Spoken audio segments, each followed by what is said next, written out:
Thank you very much for inviting me to speak, and thank you everyone for coming. I want to try and maybe start, I want to talk about the subject of whether you can attack terrorists in their bed, right? But before you can get to the answer to that question, which I'm not necessarily going to answer, I want to present a bit of context, which is often so lacking in anything that's discussed with Israel. The 23rd of June 1944, I would like to argue that that was one of the most cardinal dates on which the decision and to influence whether we can attack terrorists, genocidal terrorists, they use human shields, they use our human shields to defend them, whether we can attack those genocidal terrorists in their bed. What is the 23rd of June 1944? Like, nobody cares. Like, who cares? It's just a random day.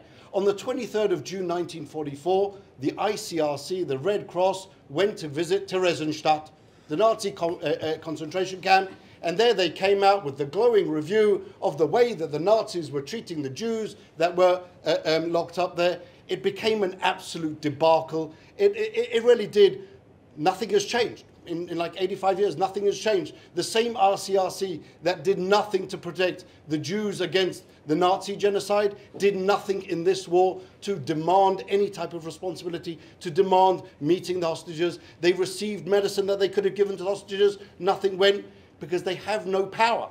They have no power because they're talking to genocidal terrorists who don't really care who the RCRC is. And so you have this organization, which, by the way, in the same year, how do I even make that argument? In the same year, 1944, the ICRC wins the Nobel Peace Prize. So you've got this organization that has this amazing halo effect. It connects to what Anne was saying before, the whole entire previous panel, on this halo effect of international organizations that really aren't international organizations at all. The ICRC is an NGO. It doesn't really have this great authoritative voice on what is and what isn't international law.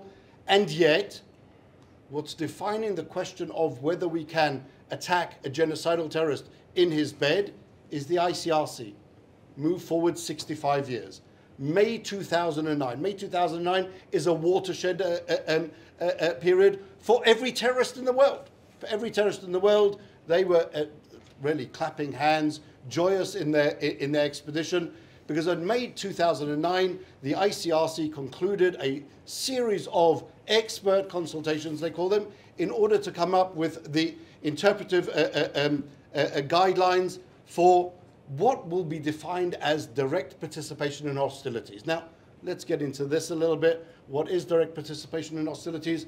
So we have the basic foundations of international law, of the laws of war, that were based on, you have two armies, one army fighting another army, one state fighting another state, and yet, as Eugene, sorry that he's left, but now you've had this morph in this probably in the last 35, 40 years, really in the last 30 years, this morph of this entire conflict into the non-state actors, into genocidal terrorist groups, whether they be ISIS, Al-Qaeda, Hamas, Palestinian Islamic Jihad, running around the world, Boko Haram, just murdering people left and right.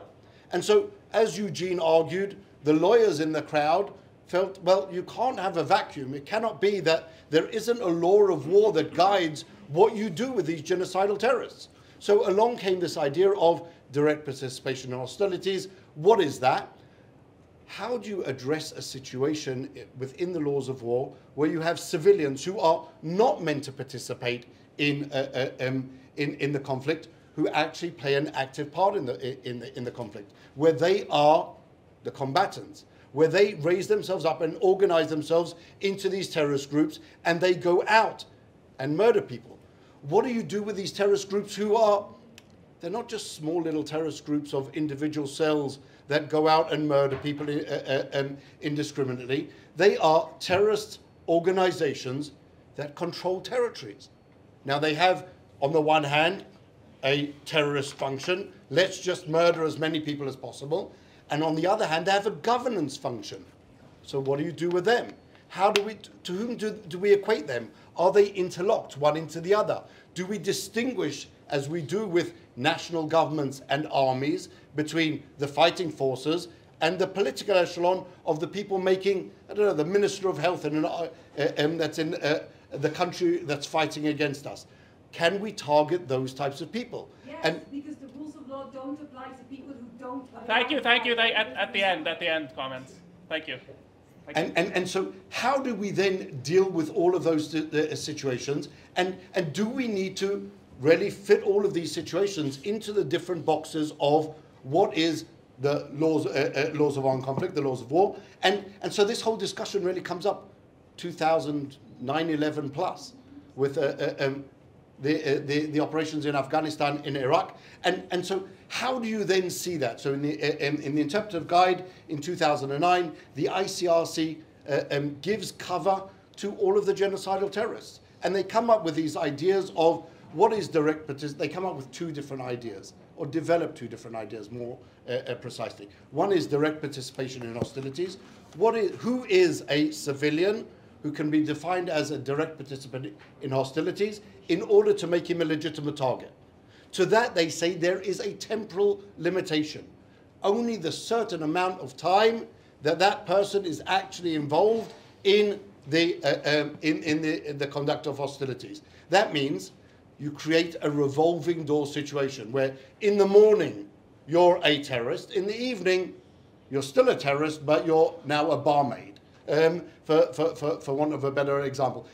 And during that period when you're a terrorist, you can be targeted. When you're the barmaid in the evening, you can't be targeted, but you go back to being the terrorist in the morning. When does that constant revolving door develop itself into the next theory that they develop? It's called the organized armed groups. It's not a new theory. It exists historically, but now they're trying to put a little bit of content into that. What is the organized armed groups? How can they be?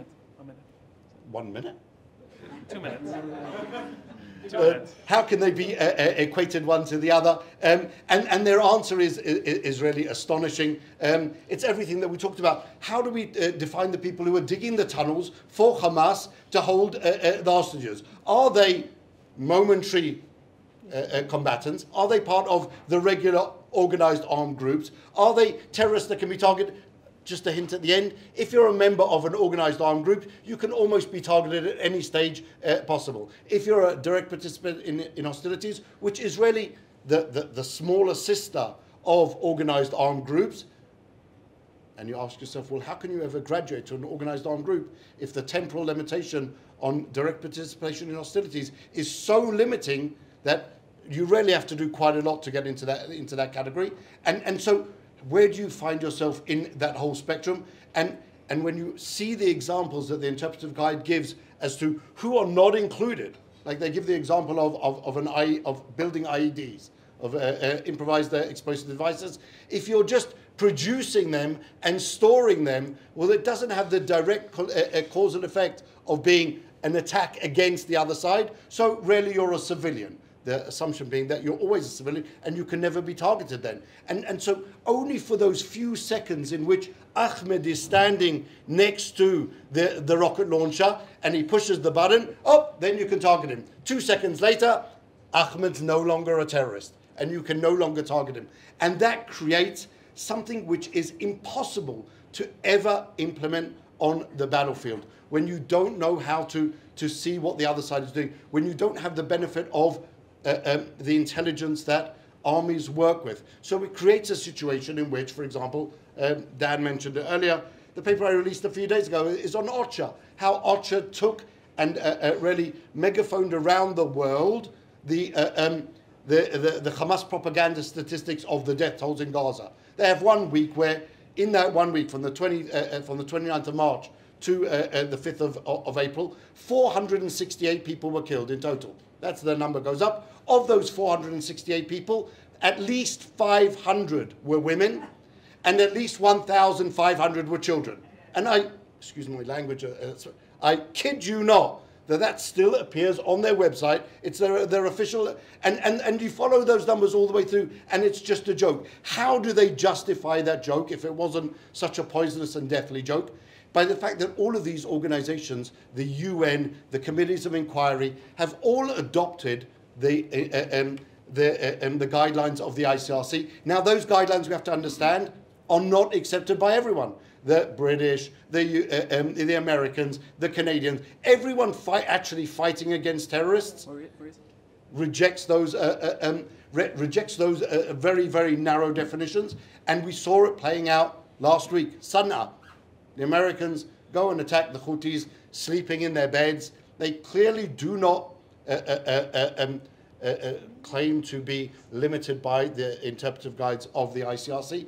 And that is, I think, really the function of what we're doing, and what John Spencer argues is this war is creating a new standard which is Israel-specific at the moment, but the danger is that this new standard will be then applied to other normal countries, other societies fighting the same genocidal terrorism, and that's why Israel's point of view, the approach of the United States, is cardinal to winning that discussion of international law, of eventually changing the rules of the ICRC to allow countries to fight for their right to freedom, to life, against these genocidal organizations, when really what they've done, and although they claimed not to be inventing new law, what they did in the interpretive guide is to rewrite and reinterpret and remake international law in favor of the terrorists and against anyone really trying to fight against them.